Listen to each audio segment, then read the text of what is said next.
Acordo de manhã para prosear no mundo do campo, as notícias escutar. Vem com a gente em toda a região com o seu programa Paracatu Rural.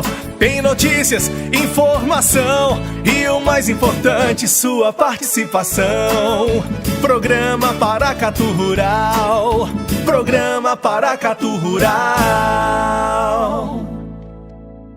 Sem dúvida alguma, um dos caminhos para reduzir os conflitos pelo uso da água em bacias hidrográficas, com predominância da agricultura irrigada, é por meio do uso racional da água e do aumento da eficiência de irrigação.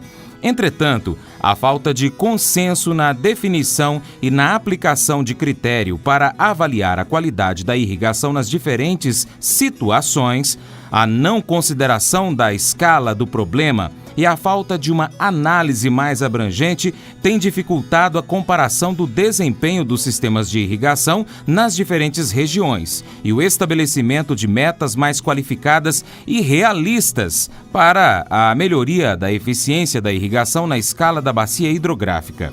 O engenheiro agrônomo Lineu Neiva Rodrigues participou como palestrante no 2º seminário Tendências do Agronegócio, organizado pelo Sebrae e pela nossa parceira, a Irriganor. Ele disse que o principal ponto a ser observado é o diálogo entre todos os envolvidos que utilizam água diretamente. E também falou sobre os fatores determinantes para a irrigação aqui na nossa região, o Cerrado. Quando eu vou para a reunião do meu condomínio para definir o uso da água, eu vou dialogar. Dialogar de um espírito aberto. Então não tem como a gente falar hoje de recursos hídricos se o agricultor não tiver uma visão integrada de bacia hidrográfica. Então entender que ele é parte do sistema, um sistema mais complexo, que ele está ali dentro. E que ali dentro ele tem que estar disposto a dialogar, abrir mão, ceder, para que a coisa realmente aconteça e anda. Como eu fiquei sabendo aqui que tem 2 ou 3 meses que vocês param a irrigação. Isso é estratégico. Eu vou falar um pouquinho agora da região do Cerrado e fatores que são determinantes para o alto rendimento de cultura. Mas quando eu falo do Cerrado, que é a região então que a gente está inserido aqui, é importante a gente identificar que essa região toda representa em torno de 24% do nosso território. Então nós temos essa área em torno de 207 milhões de hectares. E desses 207 milhões de hectares, temos 21 milhões de culturas anuais e temos ainda em torno de 60 milhões de hectares disponíveis para se fazer agricultura. Então esse é o nosso Cerrado, essa região que a gente vive, que tem características muito específicas. Fazer agricultura na região do Cerrado é totalmente diferente do que fazer agricultura no sul do país. No sul do país, a agricultura irrigada, o sequeiro pode, em alguns casos, concorrer com a agricultura irrigada, que jamais vai competir. Então nós temos características importantes, como por exemplo a precipitação. A chuva no sul do país ela é muito mais uniforme, muito mais estável. Então aqui a gente começa a acirrar os nossos problemas de água. Se já não tiver feito uma pré-conversa, um manejo, planejamento adequado desse uso, pode ter certeza que aqui começam os conflitos. Então nós temos esses solos intemperizados, né, que são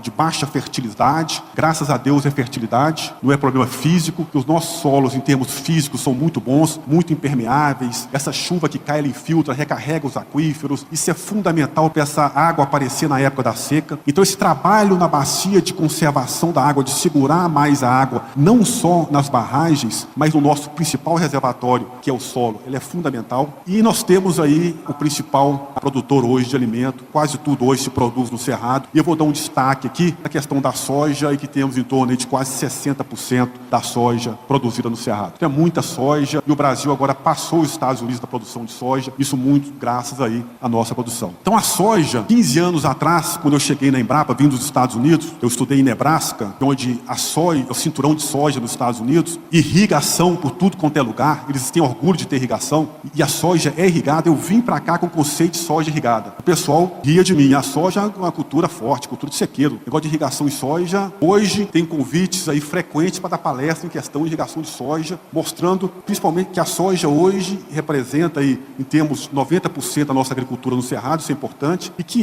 14% das outorgas foram destinadas para a soja, pedidos na ANA. Ela tem sido cada vez mais uma cultura irrigada, e isso tem contribuído para a gente aumentar essa questão dos conflitos. Eu diria hoje que a soja é a cultura mais irrigada no Brasil, porque quando a gente chega aqui agora em outubro, novembro, só se planta soja, e quem tem pivô, em geral, vai entrar com a soja debaixo do pivô. A soja hoje, ela é cultura altamente irrigada. E qual que é a importância dessa irrigação da soja? Esse aqui é um dado real, um dado de produtor. Essa linha aqui em azul é o rendimento da soja irrigada. O vermelho é o rendimento da soja de sequeiro, isso aqui é a diferença. Então o que eu fiz? Aqui é a mesma soja plantada em pivô, plantada na calcinha do pivô. Isso aí, variedades diferentes, mas vamos ter uma diferença aí em torno de 25%, vão ser mais ou menos aí 22, 23 sacas. Se a gente pegar um pivô de 100 hectares, em torno aí de R$110 mil.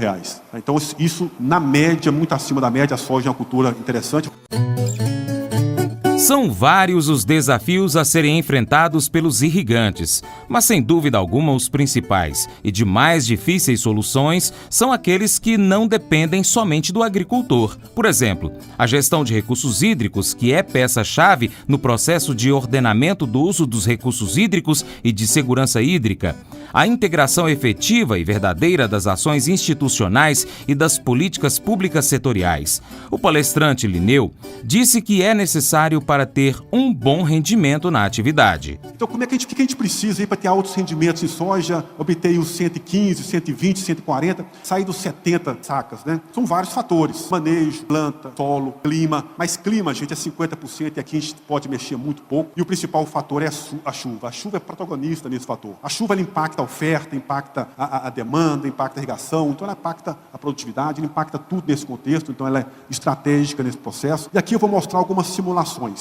30 segundos para vocês entenderem. Isso aqui é simulação de 30 anos, chuva de 30 anos, para uma soja de 122 dias, plantada no dia 10 de outubro. Sempre plantada no mesmo período, 30 anos, tá? Que é simulação de 30 anos. Então, a chuva corrida em 30 anos, ela vem, se a gente pegar aqui o dia 10 de outubro, observa que ela está caindo. Isso me chamou a atenção. O que está acontecendo com os outros períodos? Então, eu analisei 10 de outubro, 10 de novembro e 10 de dezembro. Olha o que acontece com a chuva. Em todos os períodos, a chuva tem variabilidade, mas ela vem caindo. A chuva é a entrada de água. Se ela está caindo, isso acende aí um sinal amarelo. Sinal de manejo, sinal de olhar para a bacia hidrográfica. Olha a demanda. Demanda aumentando. Chuva caindo, demanda aumentando. Isso em 30 anos de dado. As variações, mas no geral isso está começando a impactar os nossos sistemas. Não estou entrando aqui no debate de questão de mudança climática. Por isso é fundamental, gente, como eu falei, o olhar nosso tem que ser cada vez mais para a bacia hidrográfica, e na bacia a palavra mágica é dialogar. Dialogar, utilizar as associações, esse trabalho que vocês estão fazendo aqui, eu acho fundamental, porque é lá que se define a forma que vai se utilizar essa água. Uma questão que sempre precisa, no Cerrado chove muito, é preciso irrigar? Para a irrigação, gente, não interessa saber o quanto, é muito pouco importante o quanto chove. É muito mais importante como é que essa chuva é distribuída no tempo. Então nós temos aqui, choveu aqui quase 1000 milímetros, e evapotranspirou 400.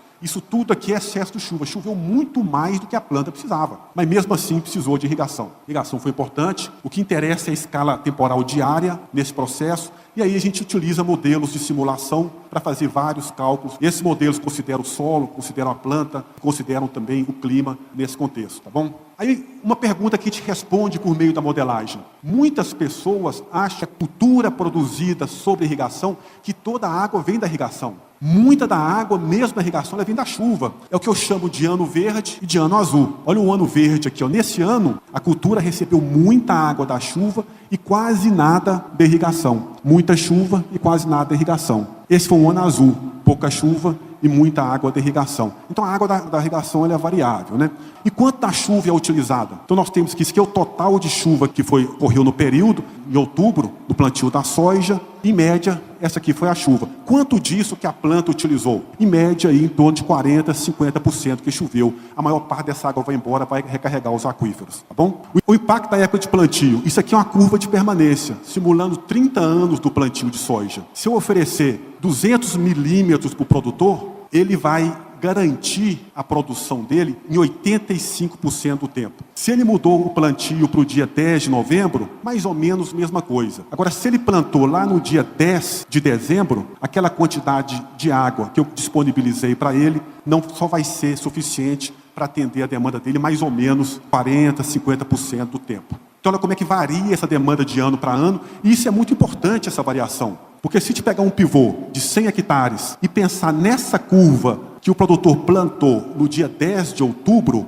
esse pivô vai demandar entre 4.000 metros cúbicos de água a 250 mil metros cúbicos de água. Depende do ano. O mesmo pivô plantado na mesma época. Isso depende tudo em função da chuva. Já se ele plantou nessa época aqui, ele vai precisar de 30 mil a 360 mil metros cúbicos de água. e é muita água, mas é uma água com um fim nobre, que é a produção de alimento. Esse pivô produz 7.000 sacas, que dá para dar aí carne para 3.500 pessoas por ano, tá bom? O que pode ser feito? Questão da adoção de tecnologias. Então nós temos motivo para adotar a tecnologia. A tecnologia é uma estratégia que a gente tem que cada vez mais adotar, e essa tecnologia tem que melhorar o rendimento ou a qualidade da produção. Temos barreiras para a adoção dessas tecnologias, como, por exemplo, a inabilidade dos técnicos em demonstrar de forma clara a relação entre a rentabilidade devido à adoção de tecnologias e a produção sustentável na escala da fazenda. Então nós temos barreiras para se adotar a tecnologia, mas tecnologia é fundamental para a gente conseguir passar aí essa questão das crises da produção sustentável. Temos que modernizar a irrigação. Com a modernização a gente pode conseguir redução na energia, podemos conseguir aumento na eficiência, redução no custo de mão de obra. Então passa por isso a questão da tecnologia, aumentar a produtividade do uso da água. Isso nós temos que fazer cada vez mais isso. Esse é um exemplo do Canadá, quando lá no início eles utilizavam lá em torno de 900 milímetros de água para produzir 2,5 toneladas por hectare, e hoje, com a modernização da tecnologia, eles produzem 11 toneladas por hectare, utilizando 220 milímetros de água. Então tecnologia é fundamental. Sensoriamento remoto a gente está utilizando, está aí disponível. A questão dos drones. Então, cada vez mais coisas a gente tem aí disponível. E podemos trabalhar também com a questão das expectativas, estratégias que eu acho que funcionaria muito bem para a região de Unai, que são as estratégias de irrigação diversas que a gente tem para oferecer. Os irrigantes brasileiros têm demonstrado ao longo de décadas criatividade e resiliência para responder aos mais variados tipos de mudanças, mas precisam de políticas de Estado efetivas que deem à sua atividade segurança jurídica, ambiental, hídrica e energética para que possam continuar fazendo o que sabem fazer de melhor: produzir alimentos com sustentabilidade. O engenheiro agrônomo Lineu Neiva Rodrigues, durante a sua palestra, citou uma das estratégias que acha interessante para a nossa região. Bom, nós temos a questão do rendimento máximo, não buscar sempre o rendimento máximo, porque você está sempre, para ter um grande aumento no seu rendimento, você vai precisar de muita água para ter um pequeno aumento no rendimento, depois de um certo ponto. Olhar estratégias, por exemplo, da irrigação de salvamento. Você plantei, não tem água suficiente para todo mundo. Quando eu deveria plantar? E são estratégias que a gente já está usando e podemos trazer para cá também, parcerias. Eu acho que esse é o caso da soja, mas tem estratégia que a gente pode utilizar, e só utilizando essas estratégias de irrigação, a gente consegue economizar muita água e não ter grandes prejuízos no rendimento. Então nós temos tecnologia, nós temos estratégias, então a gente consegue passar por essa questão da irrigação, da agricultura sustentável, utilizando ferramentas que hoje nós temos, que tem que ser melhor apropriada pelos produtores. A questão da outorga eu acho fundamental, outorga coletiva, a gente pode trabalhar muito aqui nessa questão. Eu gostaria de finalizar a minha fala fazendo a conclusão, que a agricultura tem impactos ambientais, alguns importantes, como exploração excessiva das águas subterrâneas, mas nós temos ferramentas para passar, lidar com esses impactos e reduzi-los. Tem vários listados aqui, e eu finalizo com esse é meu último gráfico. E a área plantada de 1977 a 2010, que a população cresceu 110%, a área plantada cresceu 20%, a produção cresceu 257%, e hoje nós colocamos alimento na mesa do brasileiro a um custo 76% menor do que ele era. Isso é graças a vocês, produtores, e as tecnologias que a gente gera.